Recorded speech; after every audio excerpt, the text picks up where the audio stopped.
Glória a Deus, a paz do Senhor Jesus a todos. Amém. Irmãos, abra comigo as vossas Bíblias. Livro de 2 Samuel, capítulo 6. 2 Samuel, segundo livro do profeta Samuel, capítulo 6, verso 1. Por favor, feita a leitura.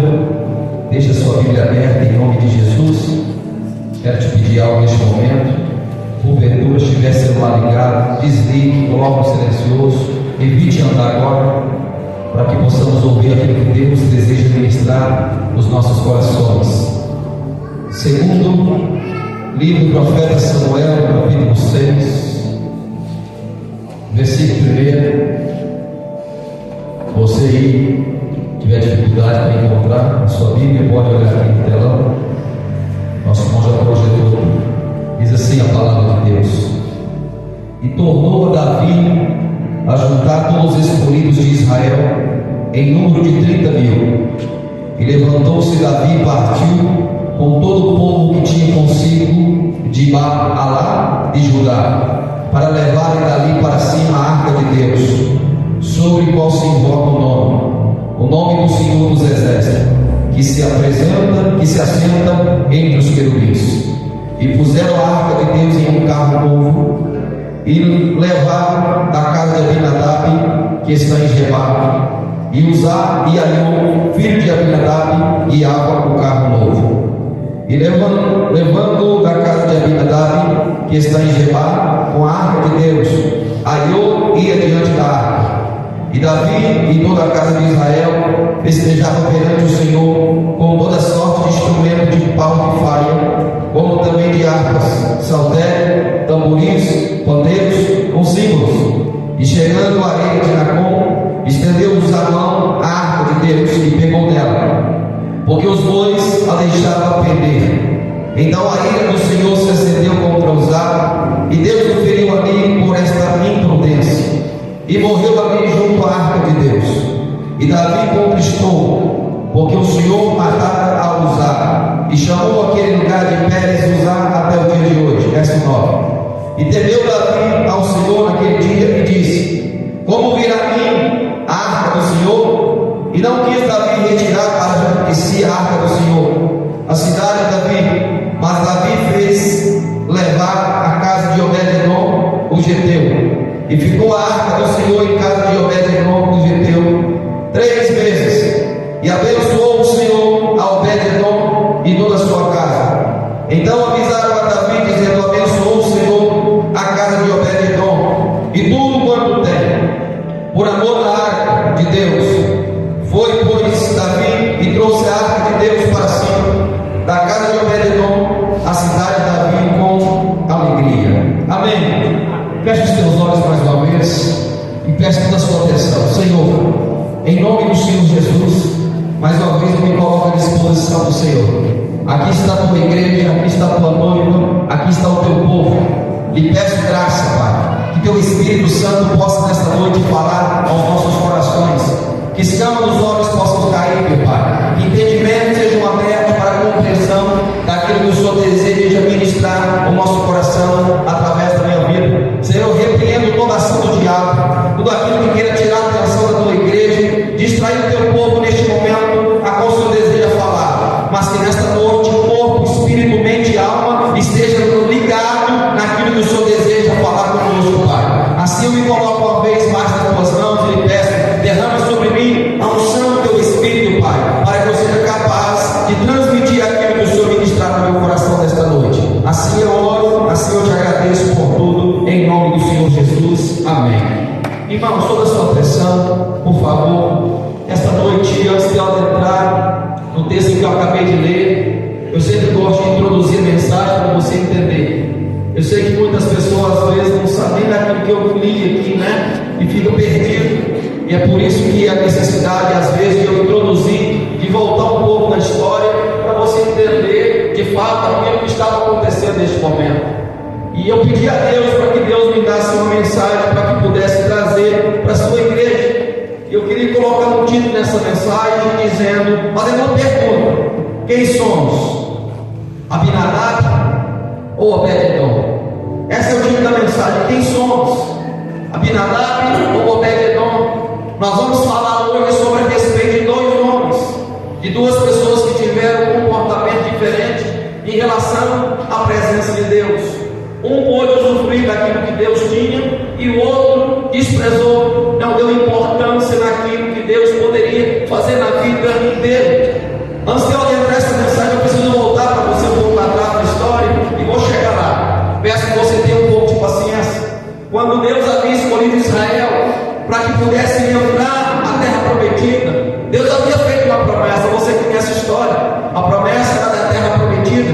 Aquele povo foi arrancado do Egito como um forte. Deus trazendo os milagres sobre o Egito. Deus mostrando a sua superioridade aos deuses que os egípcios o adoravam. E esse povo agora entra no deserto, porque antes de chegar à terra prometida era necessário esse povo passar pelo deserto. Em determinado tempo, no Êxodo capítulo 20, Deus vai dar os 10 mandamentos para o povo de Israel através de Moisés. Aonde Moisés sobe ao monte,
indigno, mau. E o texto vai dizer que Deus queria os matar. A Bíblia diz que qual que era o pecado desses homens, pastor? Paciência, eu vou chegar lá. Os pecados desses sacerdotes eram: se prostituía na porta da igreja, se prostituía na porta da congregação.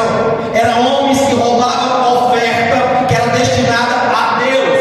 Quando o povo ia ofertar ao Senhor levando carne, a Bíblia diz em Levítico que a gordura era para Deus. E todas as vezes que o povo ia levar a oferta, vinha o servo do sacerdote, o Finique de Finéia, e colocava o garfo e arrancava a tua força. Então eles desprezavam a oferta a Deus. E Deus observava aquela atitude e vendo a omissão do seu pai, o sumo sacerdote chamado Eli não fazia nada. Observava os seus filhos cometerem pecado, falou que chamou a atenção deles, mas não removeu eles da função a qual eles exerciam. Preste atenção no que eu vou dizer. Nós temos que entender que Deus é um Deus justo, que Deus é um Deus que nos ama, mas também que nosso Deus é um Deus de justiça. Esse homem chamado Eli observava o comportamento dos seus filhos e passava a mão na cabeça deles. O que acontece? Chegou um momento que Deus decidiu: ei, já que eu havia escolhido você, sacerdote ali, para ser sacerdote perpetuamente, mas longe de mim tal coisa, eu vou honrar os que me honram, porém os que me desonram serão desonrados, porque você tem honrado mais os teus filhos do que a mim. 1 Samuel capítulo 2, versículo 30, como eu estou dizendo. Entenda algo. E o devido momento, Israel está em batalha, está em guerra contra o povo filisteu. 1 Samuel capítulo 4. E a Bíblia diz que eles vão para a batalha. O sacerdote, Ofni e Finéia, e quando eles vão para a batalha, a Bíblia diz que eles perdem a batalha. Eles perdem a guerra, porque Deus não estava com eles. E a Bíblia diz que 4.000 pessoas morrem ou ficam feridos. E a Bíblia diz que eles vão voltar para casa. E eles vão ter uma ideia: vamos levar a arca da aliança, vamos levar a arca do Senhor para a batalha, porque se a arca da aliança estiver no meio da batalha, nós vamos vencer. Só que entenda uma coisa, irmãos: esses dois homens estavam fazendo tudo aquilo que era reprovável aos olhos de Deus.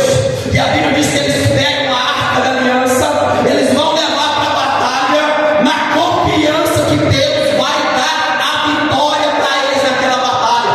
E a Bíblia vai dizer que eles vão perder a batalha. Sabe o que Deus ministrar no meu coração?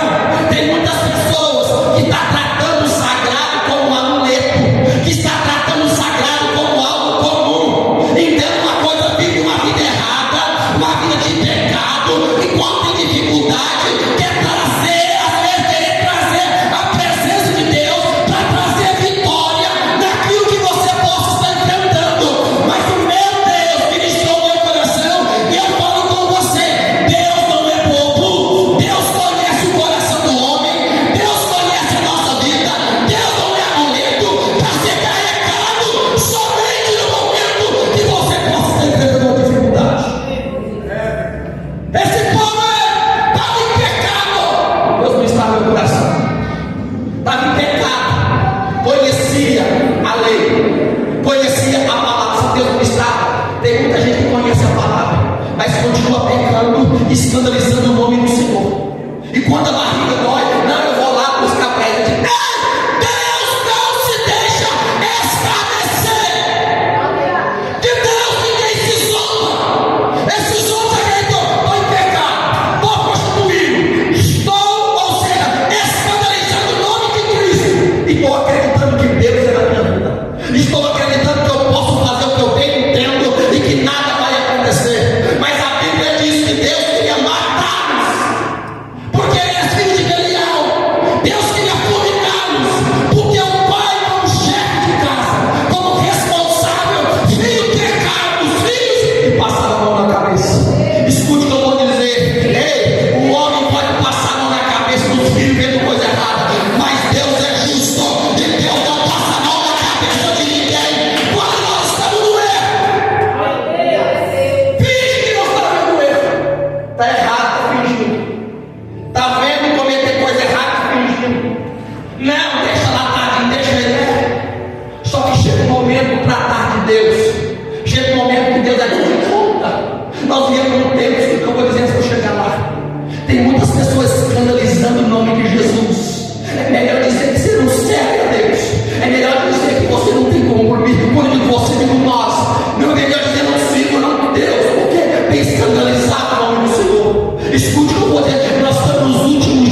os seus filhos, filho, eu fiquei sabendo que vocês estão cometendo aí, não é bom. Se vocês pecar contra o homem, os juízes julgarão. Mas vocês pecar contra Deus, quem vai livrar vocês?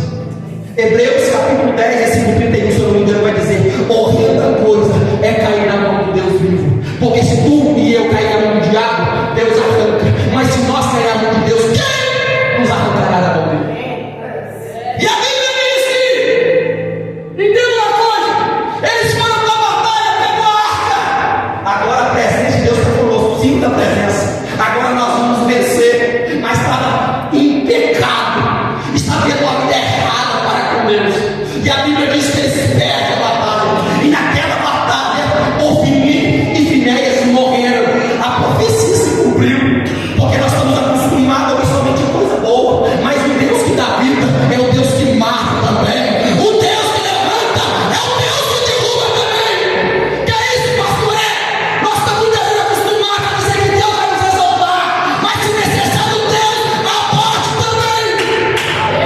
O canto do ano, canto de ano, no capítulo 2, ela vai fazer um canto a Deus. É o Deus que faz da vida, mas é o Deus também que faz entrar na sepultura. Nós somos acostumados somente com Deus que vai nos dar e nos abençoar. Mas o mesmo Deus que dá é o mesmo Deus que pode matar também. E é isso, pastor, nós temos que dar graça, né? Daqui a pouco eu vou chegar e vou te mostrar no moço que na graça dele morte também. Vou brincar com o nome do Senhor, vou brincar com o nome de Cristo, vou brincar com o nome de Deus. Eles foram para a batalha e perderam a batalha. Os dois filhos do Ofni, né, foram mortos. E a Bíblia diz que a arca foi levada, foi roubada, foi tomada pelos filisteus. Escute. E a Bíblia diz que vai para a terra dos filisteus. Chega aqui, é colocada na casa de um deus chamado Dagon, metade homem, metade peixe. E a Bíblia diz que no dia seguinte, quando eles vão no templo de Dagon, a estátua de Dagon está o que? Cacada, dobrada no chão. Sabe o que eu aprendo aqui?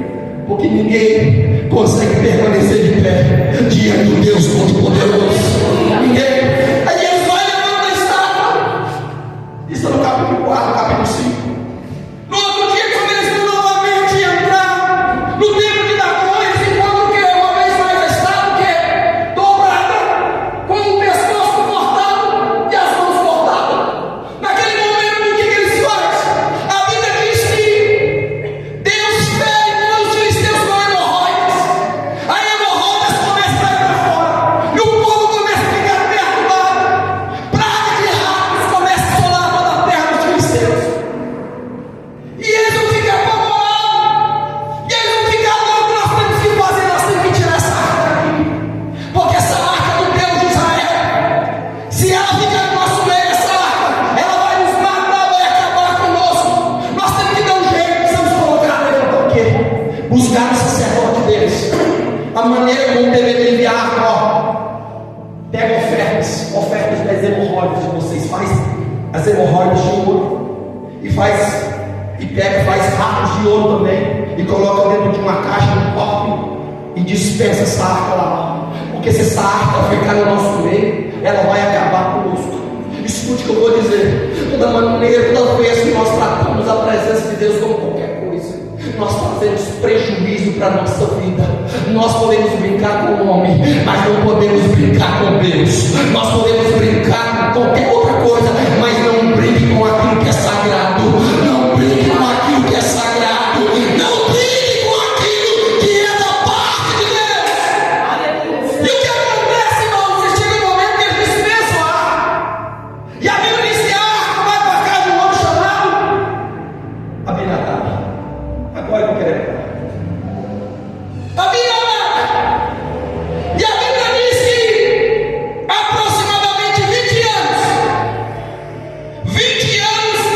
ela vai passar na casa de Abinadab. A pergunta é: a arca simbolizava a presença de Deus. E a Bíblia vai dizer que o que passou, o que aconteceu na casa de Abinadab? Nesse tempo que a arca ficou lá, nada aconteceu. Nenhum milagre. Porque eles receberam a arca de Deus como algo comum, como algo ordinário. É o que tem acontecido com muitos. Entenda uma coisa: vê a presença de Deus como algo normal, como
Conheça a Bíblia, conheça a palavra, não se enganado. Provérbios 16:7. Pelo temor ao Senhor, o homem se desvia do mal. Quando eu temo, eu desvio daquilo que é errado. Eu não vivo naquilo que é errado. Eu não pratico aquilo que é errado. Desvia. Abinadab estava tratando a presença de Deus como algo normal, natural. Irmãos, nós estamos chegando em tempo que as pessoas têm ficado insensíveis à voz de Deus. Glória a Deus, igreja, você é ensinado. Mas entramos em congregações onde, irmão, cada um faz o que bem entende. É uma brincadeira, é uma correria, é uma conversa no momento do culto. O pastor pregador está falando e está voando. E sabe que chama isso? Irreverência com as coisas de Deus. E perguntamos: por que Deus não muda? Por que Deus não se manifesta na minha vida? Por que Deus não se manifesta na minha casa? É porque tratamos a presença de Deus como algo comum, como algo normal. Ou seja, entramos no banco, dormimos, abrimos a boca. Porque entenda uma coisa: passamos o dia inteiro fazendo coisas que não agradam a Deus. E quando chegamos na igreja e dizemos: Deus não falou, Deus não se manifestou, não, irmão. Se encha do teu dia, e quando você chegar aqui, a glória de Deus enche de lugar. Passa o dia inteiro vendo entretenimento, o dia inteiro vendo nada daquilo que faz a edificação da tua vida. E chega aqui: eu não gostei do louvor, eu não gostei da palavra, mas eu digo para você: o culto não é feito para mim, para você. O culto é feito para Deus. O culto é feito para o Senhor. Tem muitos que querem fazer culto para homem, não. Eu não prego essa palavra porque eu fico com dó. É por isso que a imoralidade está rolando solta aí. Porque não tem confrontamento, porque não tem instrução. Eu não posso falar isso, pastor, porque senão fulano vai voltar. Entenda uma coisa, preste atenção: o líder é responsável de levar muitas pessoas para o céu ou para o inferno. O líder nunca é neutro. O líder, ele sempre vai influenciar para o positivo e para o negativo. O líder não é neutro, ele não tem um comportamento. Muitas pessoas vão se afundar por aquilo que tu fala e por aquilo que tu, conforme tu comporta. Eu digo sempre: nós não somos o que falamos, nós somos o que vivemos e como agimos. Líder não é neutro. Líder, ele influencia para o lado positivo e para o lado negativo. Ele leva as pessoas rumo ao céu ou rumo ao inferno. Eu digo para você: cuidado. Não estou generalizando porque eu não conheço as denominações. Cuidado com a igreja que só passa por uma cabeça. Cuidado com aquilo que só fala aquilo que tu deseja ouvir. Cuidado. A função pregador e pastor não é arrancar aplausos e bater nas tuas costas. A função do pregador é levar o homem mais para perto de Deus, para fazer a vontade de Deus. Não quero ouvir mensagens que massageiam o nosso ego, que faz nos sentir bem, não. A mensagem te confronta. E qual o propósito, pastor? Para que tu tenha mudança de vida, para que tu tenha transformação de vida. Romanos capítulo 1, versículo 16. O evangelho é poder de Deus para transformação de todo aquele que nele crê. Eu não consigo acreditar no evangelho que a pessoa está 20, 10 anos da igreja e continua vivendo as mesmas práticas. Mentiroso, safado, pilantra, enganador, desonesto, passa batom em todo mundo. Ei, que evangelho barato é esse que não muda? Que evangelho falido é esse que não transforma e que não muda o caráter? Que evangelho é esse que faz você se sentir confortável no erro, no pecado? Não, pastor, Deus vai me abençoar. Isso é mentira do diabo, isso é mentira de Satanás. Deus é justo e Deus tem prazer em abençoar aquele que obedece a sua palavra. Meus irmãos, e a Bíblia vai dizer que nada acontece na vida de Abinadab porque tratou como algo normal. E a Bíblia vai dizer que Davi, agora, quando ele assume o reino, ele vai ficar sabendo que a arca do Senhor está na casa de Abinadab, porque no tempo de Saul ninguém se preocupa em buscar. Ou seja, deixa a presença de Deus para lá. É triste, irmãos. Eu sempre eu faço uma oração que Moisés fez mesmo, 33:15. Senhor, se a tua presença não for comigo, nem papai permita acontecer tudo. Porque se for para ter culpa juntamente de pessoa, de ter performance, palavras bonitas, vozes bonitas, sem a tua presença, não serve para nada. Porque o que convence o homem não é as belas palavras, não é a bela pregação, mas é o Espírito Santo que vem através da pregação, que ministra dentro do teu coração.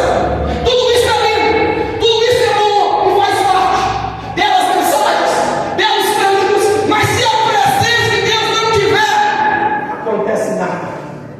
Ou seja, sermão sem unção endurece o coração.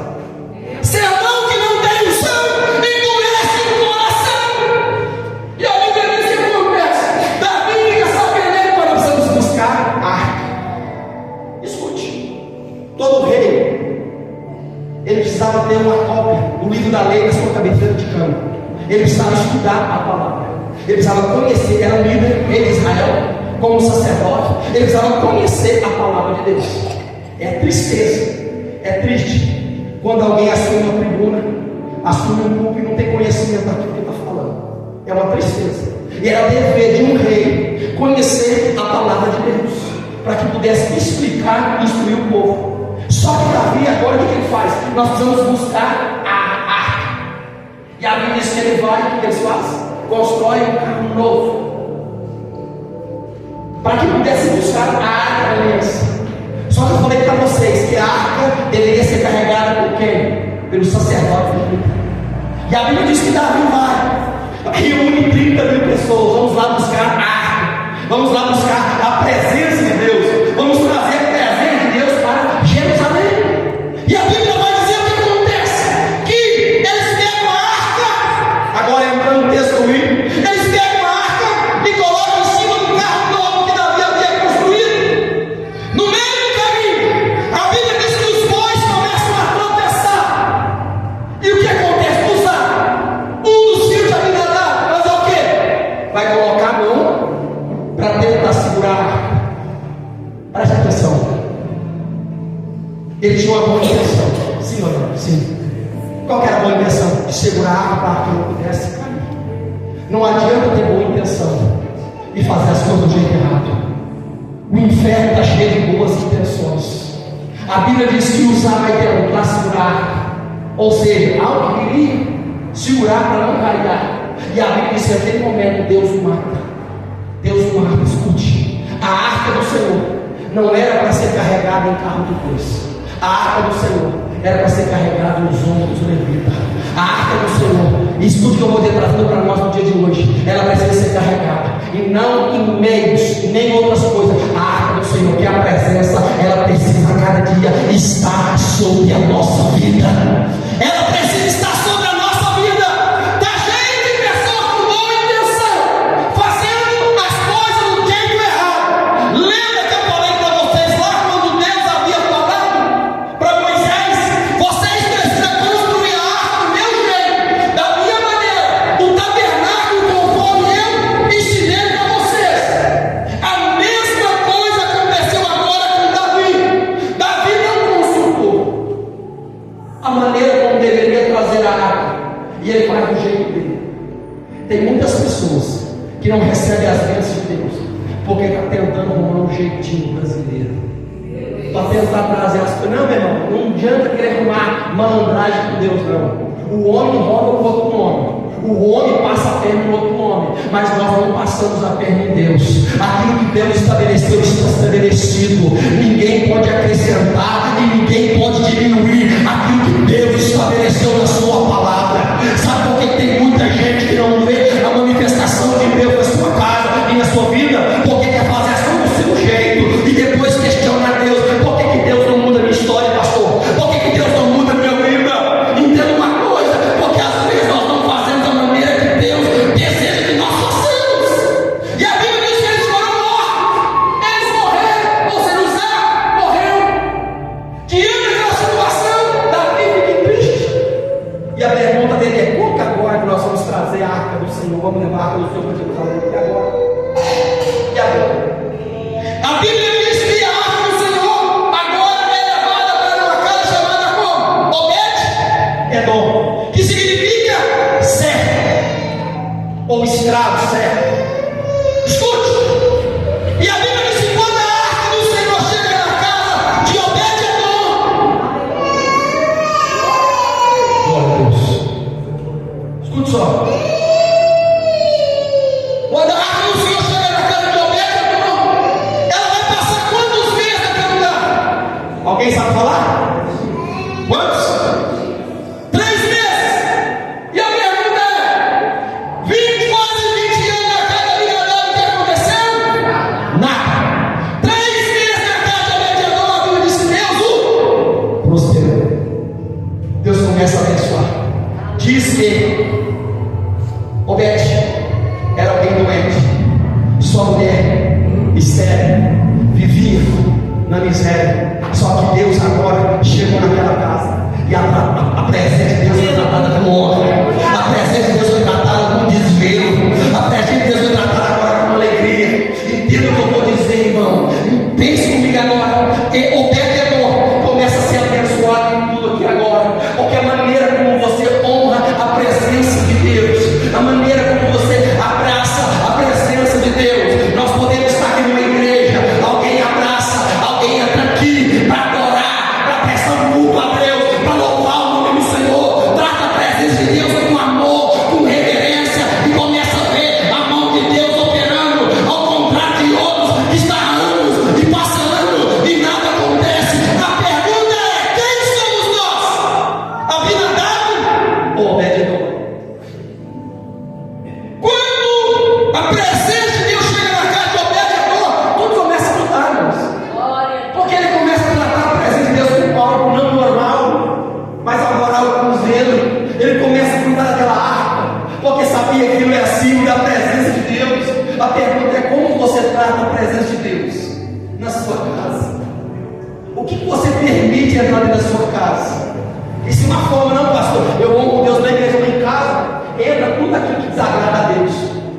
Aí não está no meu fulano, pastor, um amigo, o irmão, o pai, o primo, o tio Então, na casa do Senhor, uma coisa, na tua casa, você permite entrar tudo aquilo que você tem entende.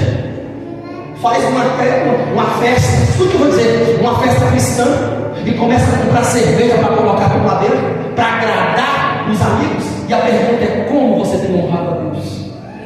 Como nós temos honrado o Senhor? Não, pastor, mas o fulano, tadinho dele, a pergunta é: como nós temos honrado a presença de Deus? Não, pastor, ficar triste, vai ficar triste. Na sua casa, tu, homem, tu é o cabeça do pilar. Se não tem homem, tu, mulher, é responsável pelo pilar. Tu é responsável por permitir entrar coisas dentro da tua casa. Você é responsável por permitir entrar coisas dentro da sua casa. A pergunta é: que forma nós temos honrado a presença de Deus? Obed-edom tratou a presença de Deus como algo extraordinário. E por causa dessa atitude de Obed-edom, a Bíblia diz que ele começou a ser abençoado. 3 meses a sua vida foi mudada. 3 meses a sua casa foi mudada. Os seus galhos começam agora a crescer, suas galinhas começam a crescer, os seus porcos começam a crescer. Eu não sei que um israelita não tratava de porco, não de porco, é um exemplo. As vaquinhas começam a crescer. Agora a minha mulher de Obed-edom começa a gerar, porque quando a presença de Deus chega, aonde a extremidade começa a dar fruto, aonde a morte começa a ter vida, aonde a guerra começa a ter paz, aonde a treva começa a ter luz. Irmão, trate a presença de Deus como algo valioso, como algo valioso. Vou mostrar para você aqui, irmãos. Olha para você ver, Deus começou a pensar de uma forma tão poderosa. E Deus mostrou para mim também um exemplo de Simão, Lucas capítulo 7, versículo 36. Olha para você ver como que é a maneira como alguém trata Jesus e despreza Jesus. Por isso que eu sempre digo, irmãos, se você for um pregador, pastor, ou seja quem for, se você não estiver gostando da pregação, abaixa a cabeça e fica quietinho.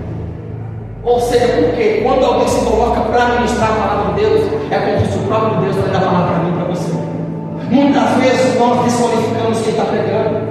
Ou seja, repudiamos porque não queremos ouvir aquilo que o pregador está falando e começamos um pensamento criticado. Entenda uma coisa: Deus vê aonde eu e você não vê.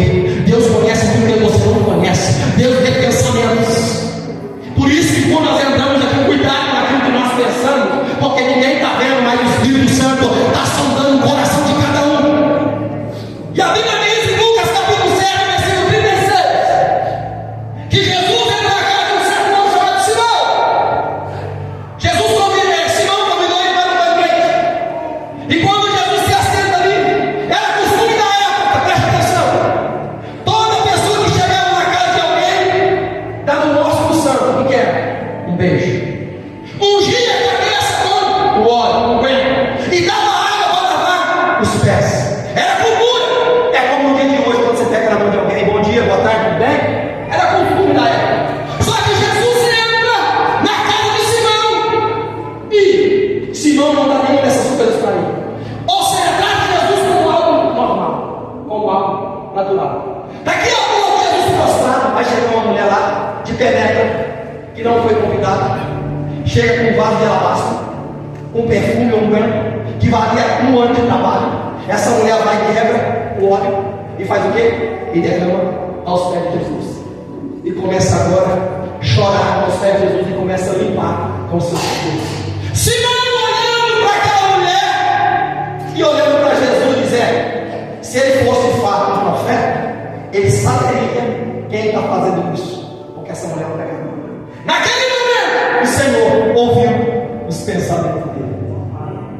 E o Senhor disse: ei, Simão, eu entrei na tua casa, tu não me deste um beijo. Eu entrei na tua casa e tu não ungiste minha cabeça. Eu entrei na tua casa e tu não lavaste os meus pés. Mas essa mulher, desde o momento que ela chegou aqui, ela derramou óleo sobre os meus pés, está derramando lágrimas sobre os meus pés, está enxugando a minha, os meus pés com o seu cabelo. Simão, aonde esse evangelho for pregado, isso vai ser turbado em memória do nome dela. Sabe o que é isso? Cuidado quando você trata a presença de Jesus, porque Deus, Ele conhece os teus pensamentos. Cuidado quando você se levanta para falar de alguém que busca Deus. Cuidado, porque o homem não vê, mas o Senhor conhece o nosso coração e os nossos pensamentos. Simão não recebeu nada, porque tratou a presença de Jesus como algo normal. Lucas capítulo 19, Zaqueu. Olha a diferença de Simão para Zaqueu. Quando Zaqueu chama Jesus para ir na sua casa, Jesus vai. Sabe qual que é o tipo de Zaqueu? Porque ele ficou tão empolgado que Jesus estava ali na casa dele, porque era um camarada odiado, que ninguém gostava de estar perto dele. Jesus agora entra num lugar desse. Olha o tipo de Zaqueu: Senhor, eu vou dar metade dos meus bens aos pobres, e se eu tenho roubado alguém, eu vou restituir 4 vezes mais. Jesus falou: hoje chegou salvação nesta casa. Ou seja, ele viu Jesus não como algo comum, mas o próprio Deus na casa dele. Está entendendo a diferença da maneira como alguém trata a Jesus? Por isso que muitas vezes as pessoas vêm aqui, muitas vezes como uma psicóloga, na outra congregação que nós congregamos, e olhou para as crianças e viu as crianças quietinhas, e chegou depois para a esposa, ou não lembro se a gente foi ela ou alguém: como vocês fazem com essas crianças quietas? Porque sabe que não ter criança quieta não é nada fácil, mas precisa ser ensinada, precisa ser instruída. Por quê? Porque na escola tem regra. Na escola não faz o que quer, e a criança desde pequena entende: aquele lugar é um lugar para eu aprender a palavra de Deus e adorar o Senhor em todo o tempo da minha vida. É fácil, pastor? Claro que não, mas são ensinados, instruídos, e a Bíblia vai dizer: mais ainda para você ver. Atos capítulo 4, versículo 37, nós estamos encerrando já. Olha para você ver como que o ser humano fez nada de Jesus. Atos 4, 37. Vai falar de um certo homem chamado Barnabé. E naquele tempo, irmãos, a igreja primitiva estava crescendo. E aqueles que tinham propriedade, seus terrenos, vendiam seus terrenos, suas propriedades, e pegavam o dinheiro e levavam ao pé dos apóstolos, para que os apóstolos pudessem repartir com aquele que tivesse necessidade. Aí o que acontece? Ananias e Safira viram Barnabé fazendo isso. O que eles pensaram? Opa, nós temos que estar bem na fila também, nós temos que mostrar também que nós fazemos isso. E a Bíblia diz que os dois também tinham uma propriedade, e os dois vão vender a propriedade. Ou seja, já que Barnabé está bem na fila, vou trazer uma linguagem simples, nós precisamos também se apresentar lá, né? Porque Barnabé foi e levou o dinheiro da oferta, da propriedade até o pé dos apóstolos, nós precisamos também estar bem. O que eles fazem? Eles vendem a propriedade. E eles combinam entre si, Ananias e Safira, no casal. Aí quando eles pegam aquele valor de dinheiro, nossa, é muito dinheiro, levar para a igreja. Está brincando, hein? É o que muitos faz voto com Deus depois que pega o valor na mão. Meu Deus! Cuidado com o voto, viu? Deus não tem inocente aquele que faz voto. Eclesiastes capítulo 5 fala sobre isso. Nossa, meu pai, não vai estar dinheiro na igreja, não. Só que eles haviam feito um compromisso em levar. Só que eles combinam entre si, meu irmão. Atos capítulo 5. Ananias e Safira, dois casados. É o seguinte: nós vamos pegar um pouco desse dinheiro e vamos levar para a igreja. Quando eu chegar lá e perguntar qual foi o valor da venda, você fala, foi isso, foi X. Os dois combinou. Opa! Aí chega lá, Pedro, anda lá na igreja.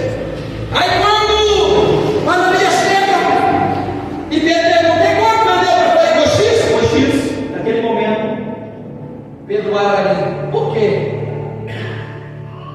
Ananias, você permitiu Satanás encher o teu coração. O dinheiro era seu. Você podia ter feito o que você bem quisesse. Mas você não mentiste a Deus. Mas você mentiste ao Espírito Santo do Senhor. E naquele momento, a Bíblia diz que ele cai fulminado. Morre naquele momento. Passa 3 horas. Safira não está sabendo nada. Começa 3 horas. 3 horas depois vai chegar no culto. O que 3 horas depois, pastor? Está fazendo chapinha. Está procurando as roupas. 3 horas depois. 3 horas depois, já está. Culto agora. Chega lá, mais uma vez. Pedro chega. E aí, ô Safira, foi por esse preço que vocês venderam? Eu não sabia que o pai estava pronto já. Foi por esse preço. Ele diz, ó, os mesmos homens que levaram teu marido morto, vai levar você morto também. Naquele momento, a Bíblia diz que ela morreu. Escute o que eu vou dizer. O mesmo altar que abençoa é o mesmo altar que mata também. O mesmo altar que abençoa, o mesmo altar que mata também. Escuta o que eu vou dizer. Isso acontece agora no Novo Testamento, não é no Velho. Por quê? Trataram a presença do Espírito Santo como algo normal, mentiroso, como algo não posso mentir à vontade, pastor, que nada vai acontecer. Perguntei a palavra de sabedoria, de conhecimento, de saber que Ananias e Safira estavam mentindo.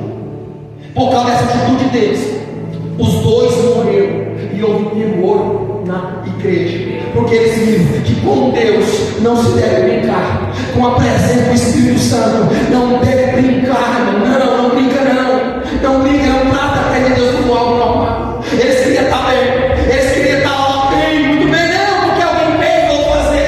É por isso que eu digo, toda ação, Deus vê a intenção. Tem pessoas que fazem coisa para se mostrar para o outro. Ah, não, o outro está fazendo, eu tenho que fazer também para ficar bem. Não, vamos fazer alguma coisa, faça algo verdadeiro, faça algo sincero, porque o mesmo altar que libera bênção, o mesmo altar que libera vida, é o mesmo altar. Se nós não andarmos segundo a vontade de Deus, ele pode trazer morte para nós também. Então, nesta noite, a pergunta para nós encerrarmos agora: quem somos? Abinadab ou Obed-edom? Eu deixo essa pergunta para você: quem você é? De que forma você tem tratado a presença do Espírito Santo de Deus? Salmo 51, quando Davi pecou, cometeu um adultério, um assassinato, ele vai fazer uma oração a Deus. Qual essa oração, pastor? Ele não fala: Deus, não tire de mim o meu reino, Deus, não tire de mim a minha riqueza. As pessoas pessoas têm trocado a bênção de Deus, têm trocado a presença pela bênção. Não, pastor, está cheio de bênçãos materiais, mas está vazio de Deus. Está cheio de bênçãos, nada falta. Tem comida, tem bebida, tem dinheiro, mas tem um vazio na alma dele. Por quê? Tem focado só nas coisas daqui e daqui. Anda triste, dorme só na máquina de remédio, coloca a cabeça no travesseiro, vira da noite, rola para lá e rola para cá e pergunta: por quê? Por quê? Porque bênçãos materiais é uma bênção, mas não pode preencher o lugar que só Deus pode. Não pode preencher o lugar que só a presença do Espírito de Deus pode. Davi fez o coração deles: Deus, não me lances fora da tua presença e não me retire de mim o teu Santo Espírito. Davi entendia: eu posso perder coroa, eu posso perder reinado, mas eu não posso perder a tua presença. Pergunte para si hoje: como está a presença de Deus na sua vida? Não, pastor, para essa semana inteira, vai lá falar de Deus. Você só conhece alguém convivendo com ela diariamente. Eu só conheço Deus tendo intimidade com Ele diariamente. Entenda uma coisa: não é quando tem uma festa, não é quando vem um pregador de fora, isso é fogo de palha. Não, entenda uma coisa: se você tiver que perder qualquer coisa, perca tudo, mas não perca a presença. E se perder, é noite de voltar, querer buscar e ver aonde perder. Senhor, a partir de hoje eu quero a tua presença na minha vida toda.